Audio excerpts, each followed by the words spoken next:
Capítulo 7. A mesa e o pão. Kardec explicou o problema da mesa nas sessões espíritas com a sua habitual naturalidade. É o móvel mais cômodo para sentarmos ao seu redor. Afastava assim qualquer resquício de misticismo e magia, de rito e sacramento no ato mediúnico. Não obstante, há quem considere esse ato puramente místico e mágico, lembrando a evocação e a prece. Não nos sentamos em torno da mesa apenas para conversar ou escrever, mas também para nos alimentarmos. A alimentação que tomamos na mesa espírita não é material, mas espiritual. A evocação não é um rito, mas um convite. Antes de sentar à mesa, os convites já foram feitos, pois basta pensarmos num espírito para o evocarmos. Ele atende ou não ao nosso convite, pois é livre e não está submetido a nenhum poder humano. Mas o pão que pomos sobre a mesa é o pão espiritual da prece, que será partido e servido na hora da doutrinação. Conta-nos o Evangelho de Lucas, episódio comovente dos discípulos na estrada de Emaús. Após a ressurreição de Jesus, Cleófas e um companheiro seguiam, ao entardecer, para essa aldeia, afastando-se do cenário angustiado de Jerusalém.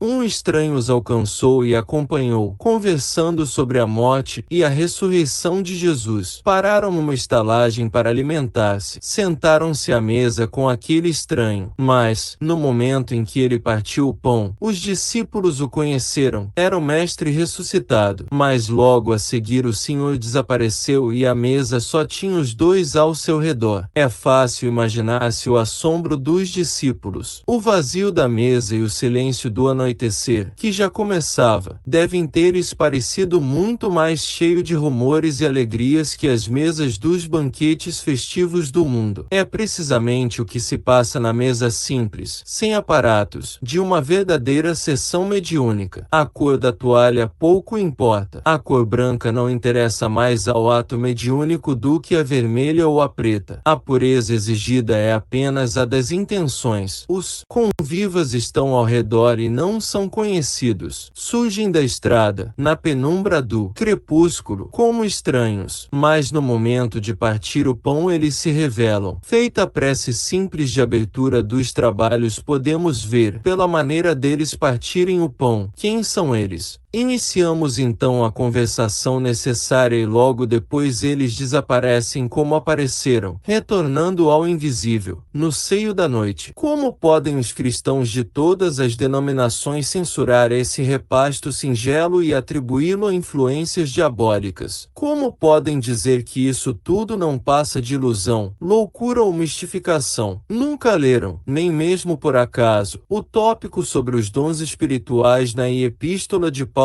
aos Coríntios. Não viram que o apóstolo confirma a simbologia comovente da estrada de Emaús, relatando as sessões mediúnicas da era apostólica? E como podem alguns espíritas quebrar a harmonia dessas reuniões espirituais com aparatos inúteis e desnecessários, com a introdução de sistemas pretensiosos nas sessões mediúnicas? Se quisermos deformar e ridicularizar a prática espírita, basta exigirmos a toalha branca na mesa, vestir os médios de vestes brancas e rituais, obrigá-los a formar a corrente de mãos dadas e outras muitas tolices dessa espécie. É o que fazem os espíritos mistificadores, através de dirigentes supersticiosos e simplórios. Para comer o pão da verdade só necessitamos dos dentes do bom senso. Por isso o comensal da estalagem de Emaús simplesmente desapareceu depois de partir o pão. Todos os acréscimos de técnicas inventadas por homens vaidosos,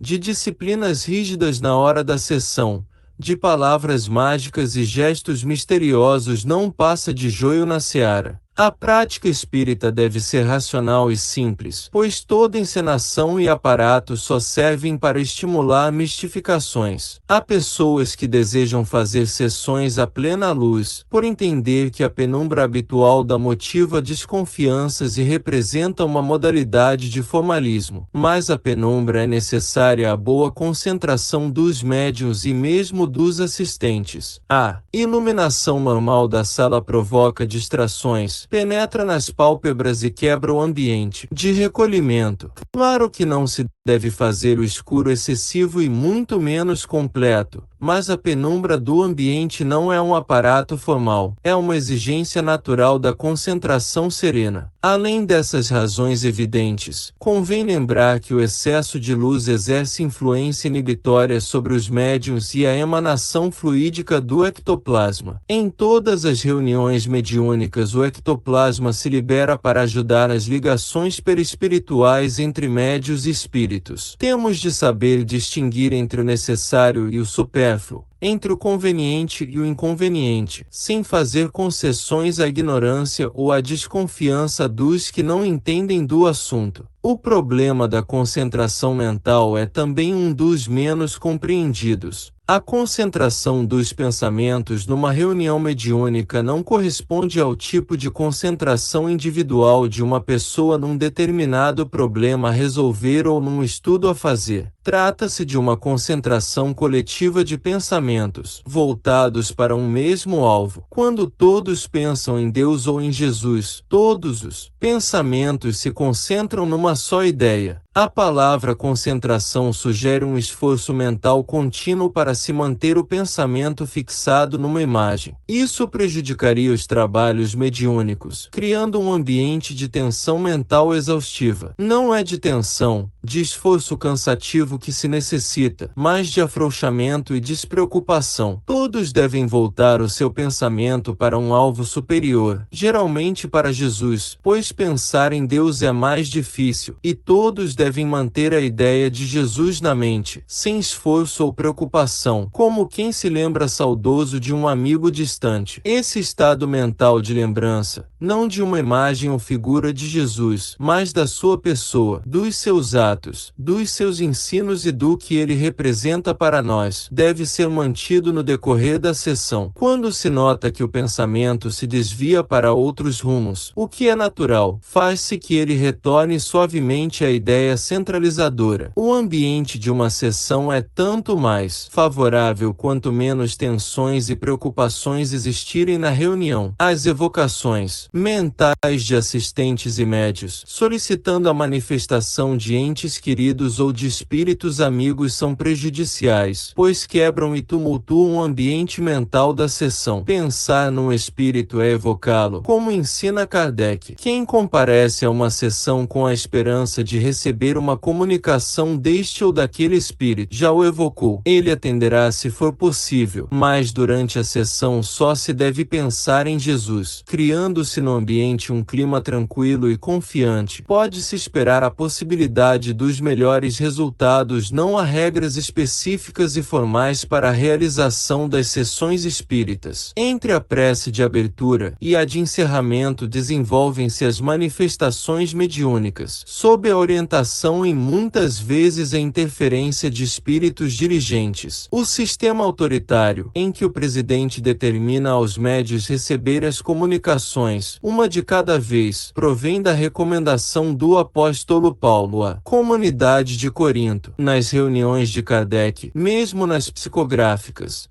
havia ampla liberdade, permitindo as conversações entre espíritos comunicantes, às vezes através de vários médios. Leon Denis usava também de liberdade em suas sessões. Cabe aos espíritos protetores determinar quais os espíritos que devem comunicar-se e quais os médiuns em condições de recebê-los. O presidente ou dirigente humano da sessão tem a função de mantê-la equilibrada, orientar o decorrer dos trabalhos e intervir, quando necessário, nas doutrinações e no reajustamento da concentração. Se há muitos médios à mesa, há naturalmente a possibilidade de se atender a número maior de espíritos comunicantes, através de vários doutrinadores. O que importa na doutrinação não é o muito falar, mas o falar com propriedade e com amor, procurando-se atingir a consciência e o sentimento do espírito. Quando vai se aproximando o fim do horário destinado a a sessão, o presidente faz um aviso para que os médios o ajudem no controle da reunião. As comunicações de espíritos violentos, desejosos de tumultuar os trabalhos, exigem atitude enérgica para que sejam contidos e afastados. Energia serena, sem agressividade, mas com firmeza. Não se deve esquecer de que se trata de entidade sofredora, necessitada de amparo e orientação. Não é a força que age contra o espírito, nem a elevação da voz, mas a intenção de ajudá-lo, o desejo sincero de fazê-lo melhorar e tornar-se nosso companheiro, porque essa disposição nos dá autoridade moral sobre os espíritos inferiores. É importante que não falte em nossa mesa espírita o pão da prece e a luz do amor. Basta quase sempre uma só palavra de amor sincero para acalmar o espírito mais violento. O amor brota da compreensão humana, da nossa capacidade de nos colocarmos em pensamento no lugar e na situação da criatura que se encheu de ódio e violência em existências brutais em que o amor não floriu em seu coração. Uma sessão espírita é um ato de amor, não é uma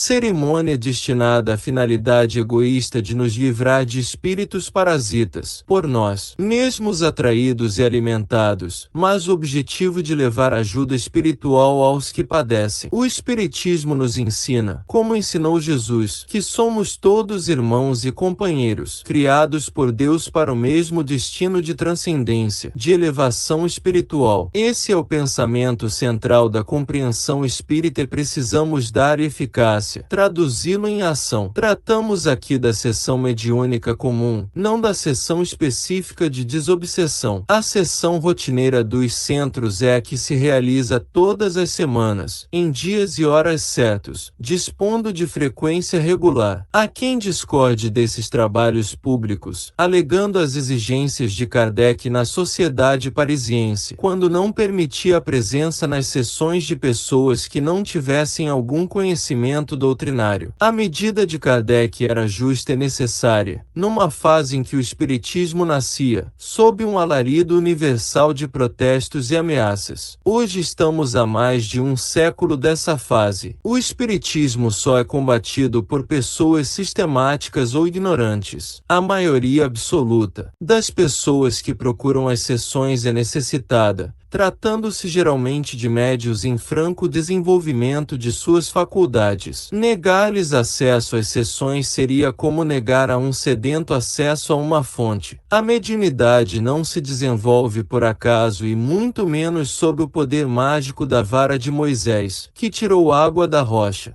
Em geral, o desenvolvimento mediúnico começa por diversas perturbações e não raro por processos obsessivos. Não se pode querer que uma pessoa em estado de alteração psíquica vá primeiro estudar uma doutrina através de cursos demorados para depois submeter-se aos métodos de cura. Por isso, nas instituições bem dirigidas, as sessões mediúnicas normais não se restringem à prática mediúnica. Inicia-se os trabalhos com leitura e preleção evangélicas, de O Evangelho segundo o Espiritismo. A seguir, há uma exposição doutrinária que prepara os frequentadores para os trabalhos práticos. Os médiuns em desenvolvimento recebem a mensagem evangélica e os ensinos doutrinários em dosagens apropriadas. A seguir, participam do trabalho mediúnico. Isso concorre para uma compreensão simultânea da doutrina, de sua natureza cristã, de sua moral evangélica e das relações diretas e necessárias de teoria e prática em espiritismo. As críticas a esse método referem-se à extensão das sessões, mas é evidente que a preparação das matérias permite reduzir a parte oral aos limites necessários. O aproveitamento verificado nos grupos e centros que usam esse método provaram a sua validade. Nos centros que realizam várias sessões por semana, a divisão da matéria pode ser feita com mais amplitude nas várias sessões. Isso não impede que, além desse processo sinérgico ou gestáltico, em que o iniciante adquire desde logo uma visão global da doutrina e da sua prática, o centro mantenha, quando possível, um curso especial de doutrina em outro dia e horário. Quando possível, é conveniente intercalar os passes entre a parte evangélica e a doutrinária. Se isso prolongar demais a sessão, pode-se estabelecer uma sessão especial para os passes, sempre iniciada com uma exposição sobre o assunto. A vantagem de se fazer tudo em sequência, numa única sessão,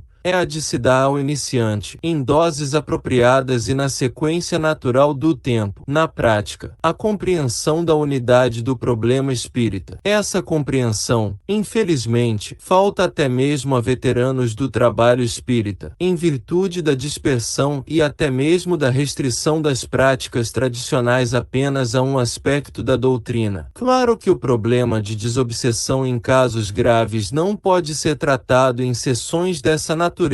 Para isso, os centros bem orientados dispõem de sessões especiais, privativas, com médios e doutrinadores capacitados, e sempre que possível, com a participação de médicos espíritas conhecidos por seu desinteresse profissional em casos de ordem doutrinária. Colocamos estas questões com base em experiência própria e de conjunto, observadas atentamente no correr dos anos de trabalho e estudo incessantes. Quando o sistema é bem aplicado, contando com elementos humanos dedicados, os resultados são sempre surpreendentes. Não se trata de uma inovação, mas apenas de uma conjugação de práticas tradicionais que, reunidas e articuladas, produzem mais e melhor. No tocante à mediunidade é necessário o mais rigoroso critério kardecista, baseado nos livros específicos de Kardec, Instruções Práticas sobre Manifestações Espíritas e o Livro dos Médiuns. Essa é a base necessária e insubstituível do estudo e do ensino da mediunidade. Livros como No Invisível, de Leon Denis, e os livros de orientação mediúnica de Emmanuel e André Luiz podem também ser usados como subsidiários, mas jamais colocados como obras básicas da doutrina. Sem esse critério, muitos centros e grupos, e até mesmo grandes instituições, caíram num plano de misticismo igrejeiro e de autoritarismo sacerdotal que desfiguram e ridicularizam o espiritismo. Precisamos compreender que lidamos com uma doutrina revolucionária, que deve modificar a rotina espiritual da Terra, abrindo-lhe as perspectivas de uma nova concepção do espírito. Sem isso, nossa mesa só terá pão murcho e envelhecido.